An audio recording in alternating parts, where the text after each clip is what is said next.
আমি জিজ্ঞেস করছি ডোন্ট ইউ লাভ মি। আচ্ছা ওয়েট, তুমি তোমারটা বলবা না। ইলজিক্যাল ফাইট তো পার্ট অফ লাইফ। বর্তমান সময়ের তরুণ নির্মাতাদের মধ্যে একজন মাবরুর রশিদ বান্না।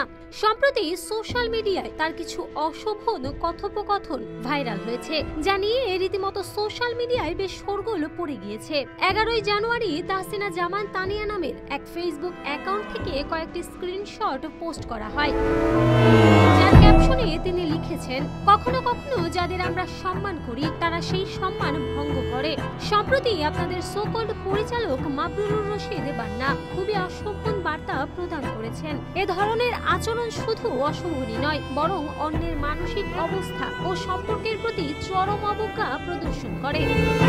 আমি তার সম্পর্কে বিস্তারিত সবকিছুই জানি। তিনি আমার এক ক্লাসমেটের বয়ফ্রেন্ড ছিলেন। বিবাহিত অবস্থায় তিনি আমার বন্ধুকে বিয়ের প্রলোভন দিয়ে প্রেম করেছেন। এরকম আরো অনেক মানুষের সম্পর্কেও জানি, যাদের সাথেও তিনি একই রকম কাজ করেছেন। এক মেয়ের সাথে কাজ করার সময় তাদের সম্মানহানি করেছেন তিনি। এমনকি তার প্রাক্তন স্ত্রী সানিয়া আফরিন আপু তার এই আচরণ সহ্য করতে না পেরেই তাকে ডিভোর্স দিয়েছেন। তারপরও তিনি তার চরিত্রের কোনো পরিবর্তন আনতে পারেননি।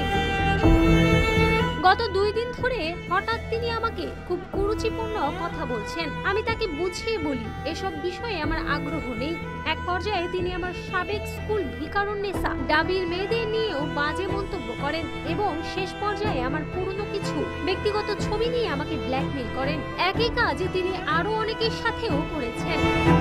বিনোদন জগৎ এমন একটি জায়গা হওয়া উচিত নয় যেখানে ক্ষমতার অপব্যবহার করে অনৈতিক কাজকে ধামাচাপা দেওয়া হয়। আমাদের সবারই উচিত এই ধরনের আচরণের বিরুদ্ধে সোচ্চার হওয়া এবং অপরাধীদের জবাবদিহিতার আওতায় আনা।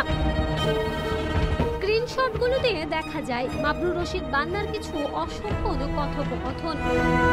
স্ক্রিনশটে দেওয়া মোবাইল নাম্বারটি বান্নার পার্সোনাল মোবাইল নাম্বার, কিন্তু বর্তমান সময়ে কোনো এক পক্ষের অভিযোগে কাউকে দোষী ভাবাটাও উচিত নয়, কারণ প্রযুক্তির ব্যবহারে অনেক কিছুই বাস্তবের মতো বানিয়ে দেখানো যায়। অপরদিকে এখন পর্যন্ত মাবরুর রশিদ বান্না এ বিষয়ে কিছুই বলেননি। শোবিজ পাড়ার এই শোরগোল নিয়ে পরিচালক বান্না কি বলেন, এখন সেটি দেখার পালা।